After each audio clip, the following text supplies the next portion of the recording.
Hai, Assalamualaikum warahmatullahi wabarakatuh. Kembali lagi dengan saya, Najma dari Audit.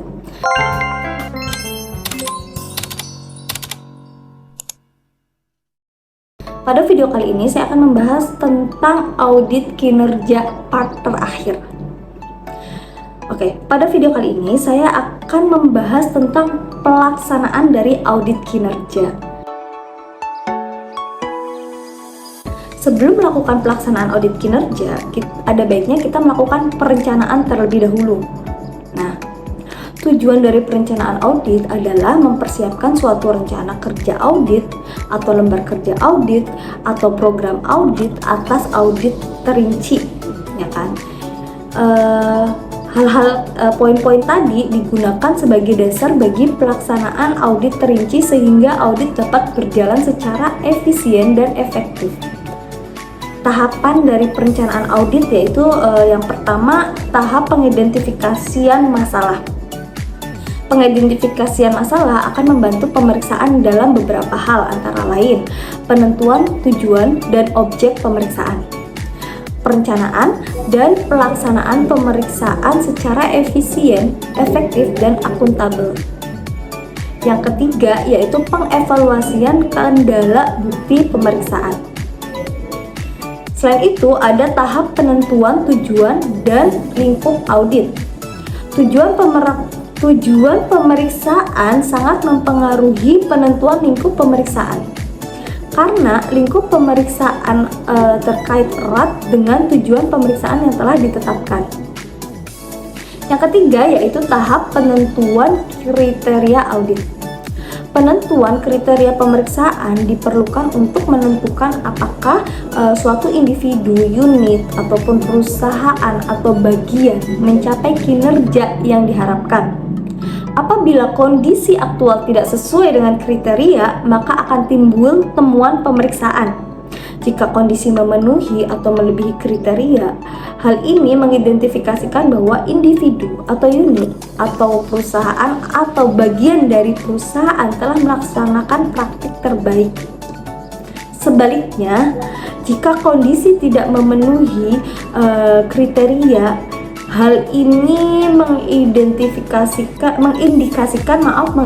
mengindikasikan perlunya tindakan perbaikan.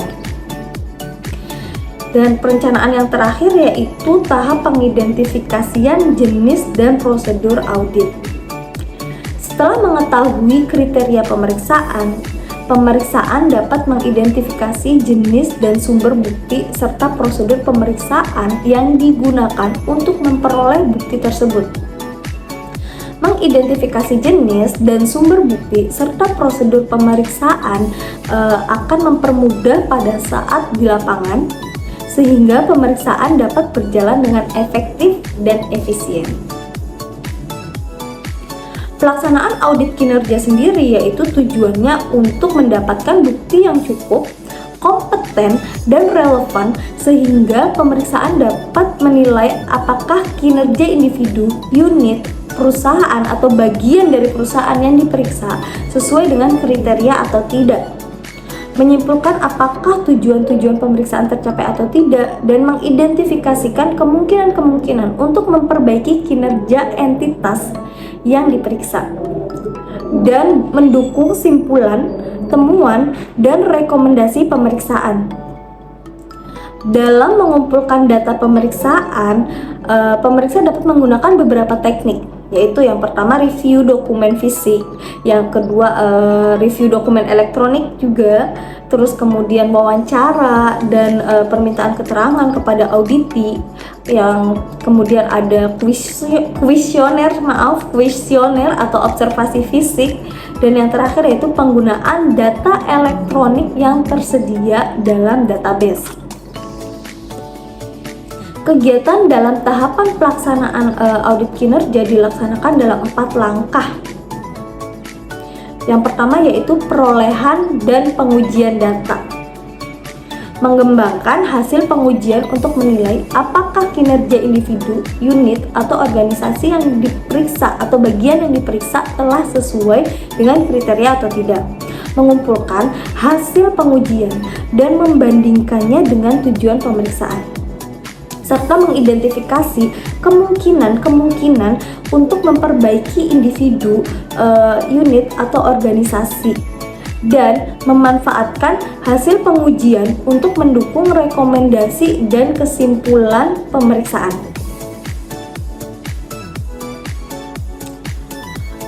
Yang kedua yaitu penyusunan konsep temuan pemeriksaan.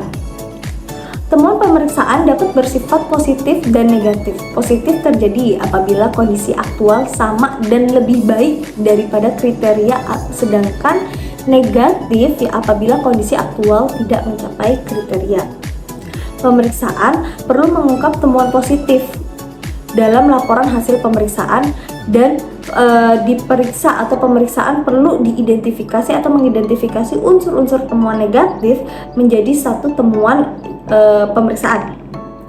Yang ketiga, jika ditemukan unsur kerugian atau fraud yang relevan dengan tujuan pemeriksaan, maka pemeriksaan perlu melakukan pendalaman pemeriksaan sampai menjadi temuan pemeriksaan.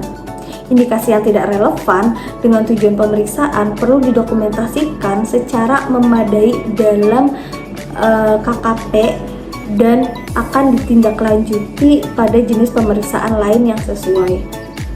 Yang ketiga yaitu perolehan tanggapan entitas.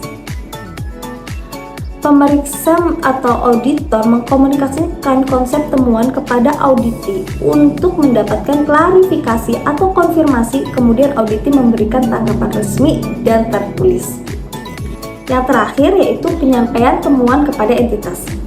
Auditor menyampaikan temuan pemeriksaan kepada manajemen entitas yang diperiksa. Jadi kurang lebih seperti itu tahapan-tahapan dari audit kinerja, dari mulai pengertian sampai dengan laporannya. Mari bekerja sama untuk menjadi yang lebih baik. Terima kasih, sampai jumpa di video berikutnya. Assalamualaikum warahmatullahi wabarakatuh.